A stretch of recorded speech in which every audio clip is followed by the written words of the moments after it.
Hi there, it's Rachel Greig here, and today I want to show you our 4 new small stencil sets. We've got the circle set, and the oval set, the squares, and the rectangle set. They're just simple shapes but very versatile, and there's a lot of different things you can do with them. So each set comes with the open cutout shape and the matching solid mask. You can use either one to sponge with ink, or paint, or draw around, and so much more. So I'm just going to show you one way to use the stencils to create a sponge background. And this one here, I've just used the circle stencil, and I've just placed the circle stencil down onto just some cardstock and then sponged through that center there just with some distress ink, and then sponged the fern stencil over the top. So now I want to show you how I've done that. So I'm just using the oval stencil here, but obviously the same technique works with any of the shapes. And I've put down a piece of white cardstock and then just put down the stencil over the top. And I'm just using a little bit of washi tape just to keep that stencil in place. So I've just put a bit of washi tape on all sides just to keep that so it doesn't move when I'm using the distress inks and when I'm sponging through the center. So I'm just using, or just picking out a couple of distress inks, and then just starting from the edge there, I'm just going to sponge in towards the center of the open cutout shape and just bring that depth of color right through to the center and around the edges there. So I'm just going to use a couple of different colors because I want the very edge just to be a little bit darker than the center, just to give that really nice sort of shaded look. So then I'm just going to continue that until I'm happy with that background. So next up, I'm just going to use the fern stencil. So I'm going to keep this oval stencil just still in place, and then just adding the fern stencil over the top. And so what that will do is the oval stencil will still, it'll be like a mask as well, so the ferns won't go outside of that oval shape. And then I'm just going to choose one of the darker distress ink colors that I used for the outer edge of the oval. And now I'm just going to sponge that color through the ferns, and so that then will just keep those ferns within that oval shape, but give that really nice fern look to it. So you could do this technique with any sort of other stencil. So we've got the wildflower stencil and the blossom stencil. We've got stars and circles and all sorts of different shapes and patterns. And you can do that with stencils within that oval shape or whatever shape that you're using. Or you can also do the same thing but stamp inside of it. So you could keep the oval, or the main shape, whichever one you're using, and just keep that there and then just stamp inside the open area. And then that means the stamp will just stay within that shape thing as well. So you can use either stencils or stamps, and just gives you some really nice effects.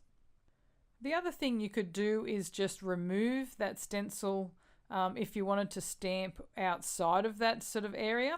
So if you wanted to stamp some flowers, or some other sort of image where it sort of goes over the background shape but not necessarily masked within it, you can do that as well, and that looks really nice too. So here are some other samples that I've done using that same technique but just using the other shape stencils. So I've used the square stencil just with one fern sponged inside, and then the rectangle stencil with 2 ferns, and then again the circle stencil with a couple of ferns inside. So you can see that technique works with all of the different shape stencils. And now I want to show you how you can use the mask and how you can sponge on the outside of the mask to create like a halo effect. So I'm just using the oval stencil here, and I'm just sponging from the center of the mask and just going over the edge of the stencil. And so this just gives a nice sort of a wispy, feathery edge. And you can make that as dark or as light as you like, depending on what you want to do for your project. So what I'm doing here is I'm actually using it on an envelope. So I'm using it as an area where I'm going to put the address in on the envelope. So this is like a mail art effect that you can do, and I've used the oval, but you could use the rectangle as well, because that would also give you a big enough area to put the address in. So you can see here how I've got that shape now where I can leave it for the address. And what I want to do is just use that stencil again as a mask, and now I'm going to stamp around that shape to decorate the rest of the envelope. And when you take off the mask, it'll still reveal that nice open empty area where you can write the address. Another quick and easy way to use these stencils is by using ink sprays. So just place the stencil down onto some cardstock and then spritz through the stencil there using Dilutions ink sprays or any other ink spray. And that just creates a nice quick and easy coloured background for you to stamp onto, or just leave as a nice coloured background.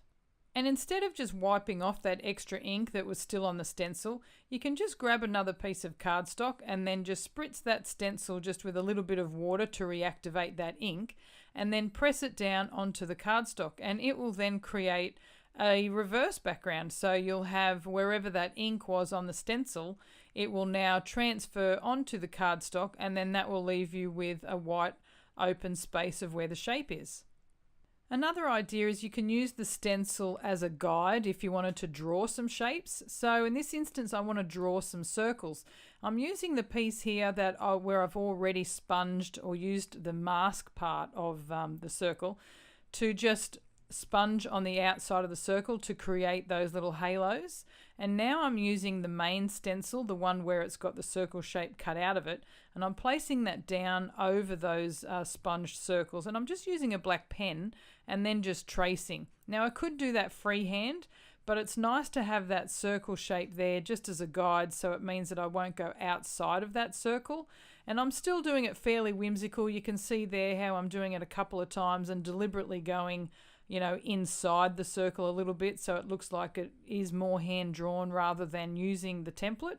But using the actual stencil does give you that stability where you'd know that you're not going to go outside the lines basically, and it just gives you that nice shape.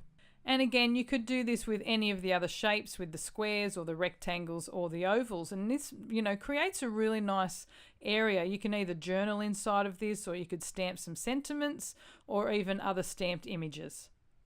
And all of these stencils are available now from the Darkroom website, or you can ask for them at your favourite craft retailer. We also have a store locator page on the Darkroom website, so just click on the store locator menu tab and it will bring up the current stockers of our stencils, and we'll keep sharing creative ideas using these, so be sure to click the subscribe button on the YouTube channel or check out our blog, Instagram and Facebook, and all of the links to those social media will be in the YouTube description below. I hope you've enjoyed these ideas, and thanks so much for watching.